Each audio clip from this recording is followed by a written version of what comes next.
It only feels like yesterday we started calving. We need more cows and we need some more money so we can buy some more cows. Arguably our worst grass field. Hello you beautiful people of YouTube, how are you all doing? Welcome back to another video. It is going to be a busy week this week. We have started doing a bit more silaging. I have just been on a trip, as you might just notice here, to pick up something very special, and it's also bull turnout week, so there's so much going on. I'm probably going to split it up into separate videos. First things first, I think we should just unload here and see what I've bought myself, because we've got a little treat in store.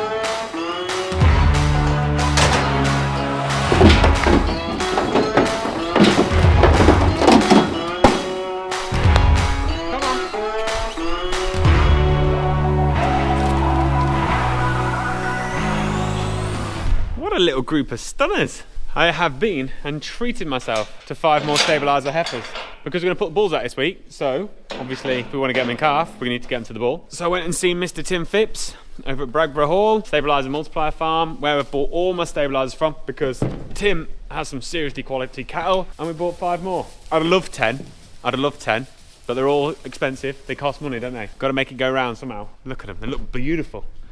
Look at the gate, let's go and have a look. He was telling me how they have only been on some Red Clover silage all winter, no concentrate whatsoever, and they're all well over 400 kilos, so they're perfect for bulling. Really looking forward to getting them into the bull. Can't believe we're at the time of year again where we start putting bulls out. It just comes around so quickly. It only feels like yesterday we started calving, and then we'll be bringing them back in again. It's mad how quick the year's going. I don't know if it's because they've got the baby on the way, or whether it's just because it just goes quick. I don't know, it's just going so fast, I can't seem to keep up with it. Anyway, whilst I was doing that, Dad has been mowing some Herbal Ley. Now Dad doesn't get much chance to go out on the mower, so I'm presuming he's probably enjoyed himself. We were hoping to get it done last week, but we didn't because the mower had a little bit of a breakdown. One of the rams that swings the mower around had a seal go in it, so it kept breaking back on us, and Mr. Colin Catley sorted us out. Honestly think Colin should be a sponsor of this show, the amount of time he gets mentioned. But yeah, Colin fixed that for us, so thanks Colin. So Dad's gone mowing. I'll just go and have a look at it actually, because they looked like there was quite a lot of stuff on there, so we'll go and see how he's getting on. And here we are in the field. God, there's some stuff on here. He's actually cutting it a little bit long. He's gone in for a bit of food. He's just got a bit here to do, and then he's going to go and cut the Red Clover as well. The field we're in right now is a Herbal Ley, so it's 18 different species of grass, herbs, forbs and legumes, if you're interested in that. It's from Herbal Seeds actually, and those guys are dead good to work with. It's the same Herbal Ley mixture as we've got at the top of the yard, so we know it works, we know it's really good, but it's just, it smells amazing. Knocked my hat off. You can see in here like there's loads of vetches as well, like vetch, clover, that clover's massive, chicory, plantain, just that weird looking black stuff. There's so much stuff in here. Oh, it's really big. Look how tall it is as well, and this bit that's not been cut. It's just like, it's over waist high. It's incredible. This was grazed last year in October, and then we took the cows off it because it was starting to become a little bit rainy and we didn't want to damage it. And it's had just been across it with the Tone Fert. The guys at Tone Fert put together a little mixture for me, and I used molasses, humic acid, a product called C90, which is like trace element, loads of different bits and pieces they threw in here, and I spread it on this with the Tone Fert. And to be fair, after I did that, it absolutely took off and went mental. It's not had any nitrogen, but it's just done so well. And yeah, seemed to work. Absolutely phenomenal amount of grass on here. I'm gonna have some fun when we get around to raking this. I reckon after last week's 18 bales to the acre, we should have a bit of a competition as to how many bales we think we're gonna get to the acre on this. I'm gonna say we're gonna get 10, I think. That Macao baler, they put some stuff in a bale. You gotta remember that. I think there'll be 10 on here. Any guesses? Right, it's now been a couple of days since we mowed this field and the Red Clover over there, and we've actually mowed in front of the cows over there as well, so got 3 fields to go and rake up. Reason I've not filmed for a couple of days is because I actually had a film crew here yesterday, which was interesting. You would think that having done these YouTube videos, I'd be pretty good at talking to camera.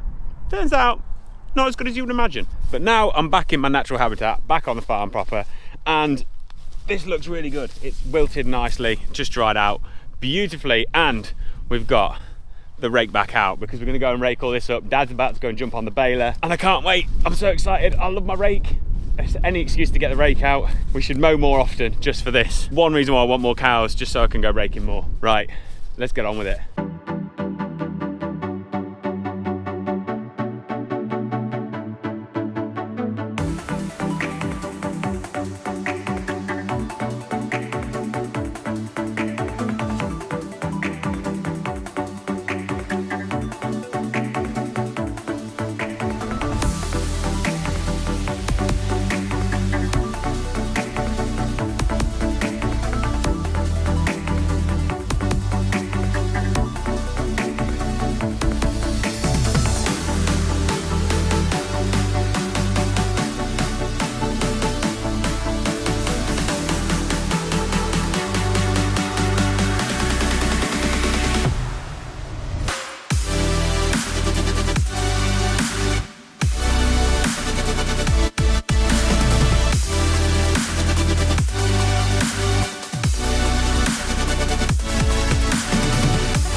My God, you've got to come and have a look at this. This is absolutely nuts. If we just come back through this gateway, you'll see this. You'll see this field. It's crazy. The amount of stuff that's on here. Look at that.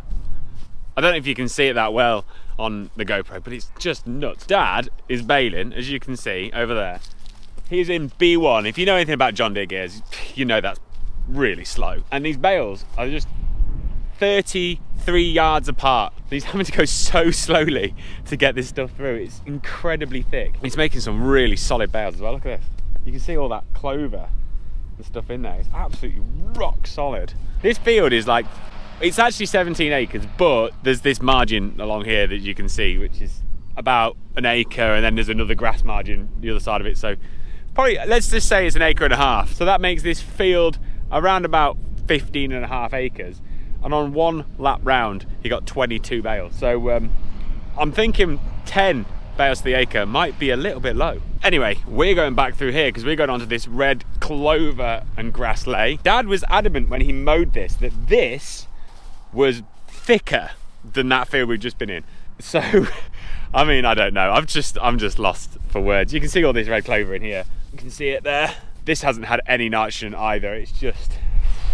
Dad and I just had a conversation up the field about the fact that we really need more cows, but we don't have any money. So we need more cows, and we need some more money so we can buy some more cows, because we're gonna have a lot of food. And I don't really like selling food. When we've got food in stock, I just like to keep it in stock because I'm sure at some point we're gonna need it. Especially for those of you who watched for a while will know, earlier this year we actually ran out of food, or near enough ran out of food. So I'm always a bit about selling it, you know. I always like to keep it in stock, but I don't think we're gonna have to worry about running out this year. If we do somehow manage to run out, it's gonna be one hell of a winter. Also, I was just thinking about it, I always run this on like the max width, so I can make this wider and narrower. And I said to Dad, do you want me to narrow those swaths up a bit so you can, you know, push on a little bit more? And he's like, no, I'd rather go slower. Which is just like, it's so funny. Anyway, let's turn this tractor on and see how we get on with this field, because we've got a bit more to do.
My drone's ran out of battery, but never mind. This field I'm just coming to now is that field of new seeds that I drilled, whatever it was, last year, and you saw it in the Corvus video. I will stick the video up here somewhere, and people were saying like, has it had fertiliser? It's just crazy long, and it hadn't had any fertiliser. It still hasn't had fertiliser, but it's just getting way ahead of the cows, so we're just gonna rake this up so we've got a little bit of extra here just to knock it back a little bit. Thought I'd just show you this field because this one is arguably our worst grass field. I know some of you are going to say there looks a lot of grass on there for a bad grass field, but it is. I know rotational grazing is a massive bonus because you just naturally select for better growing grass by doing that, which has obviously helped this field, but also just such a good grass year, like really good grass year. The cows will be on here again in a week or so, and it's just absolutely mental how much grass is on it, especially considering we're now like end of May, June, so starting to get to that time of year where things dry up a little bit. Just to have this amount of grass in front of cows, I'm very privileged, very privileged, hoping that it bodes well for getting good nutrition, and then it's time to put the bulls in, so hopefully we'll be on a rising plane, we'll get the bulls in, get them in calf, you know, fingers crossed. But for now, let's just rake this one up and then I can go home.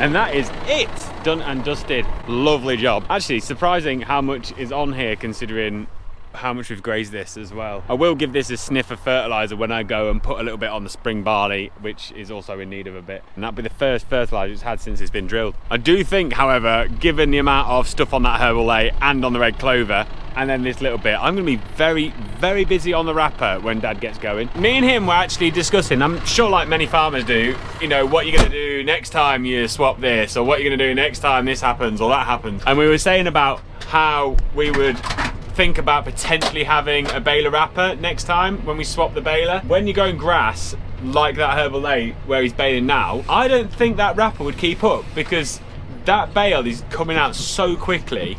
I just can't see how the wrapper would get rid of the bale fast enough. So I actually think he would have to go even slower in a field like that. I don't know, maybe one of you guys has got a baler wrapper. If you have, let me know how fast it is, because it'd have to be pretty quick. Anywho, I'm gonna have to call this one a day here because I'm not gonna get it edited again. Just like the forage dry, I'm just getting like way behindhand. What we'll do is we'll do another video when I'm wrapping, and we'll see how many bales we're finally getting off there. Because look, he's done the headlands, but there's just tons of bales. And then he's got that Red Clover. Any guesses on the Red Clover as well? I'm thinking there might be more on the Red Clover. Those swaths were massive. Anyway, we'll find out. Whatever you're up to this weekend, have a great one, guys. Look after yourselves, and I'll see you in a bit. Ta-da!